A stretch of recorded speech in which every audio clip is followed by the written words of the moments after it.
నమస్తే మిత్రులారా, నేను మీ శ్రీనివాస్ చౌహాన్ అడ్వకేట్. మిత్రులారా, దత్తతగా వచ్చినటువంటి బిడ్డకు అడాప్షన్ ఫాదర్ అండ్ మదర్కి సంబంధించిన ఆస్తిలో, అంటే వాళ్ళ సొంత ఆస్తిలో లేదా వాళ్ళ పూర్వీకుల ఆస్తిలో హక్కులు సంక్రమించే అవకాశం ఉంటుందా? సో మిత్రులారా, మన దేశంలో Hindu adoption and maintenance act 1956 అనే చట్టం అమలులో ఉన్నది.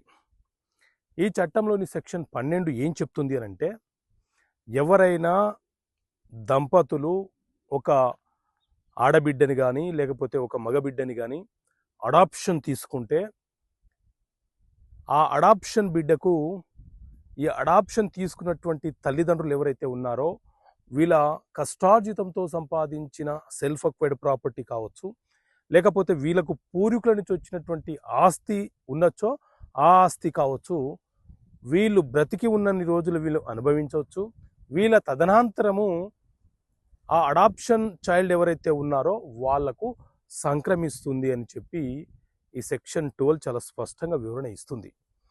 అయితే ఒకసారి అడాప్షన్ వచ్చేసిన తర్వాత ఆ అడాప్షన్ బిడ్డ యొక్క న్యాచురల్ మదర్ అండ్ ఫాదర్స్ ఎవరైతే ఉన్నారో వాళ్ళ నుంచి కంప్లీట్గా ఒక రక్త సంబంధం అనేది తెగిపోతుంది.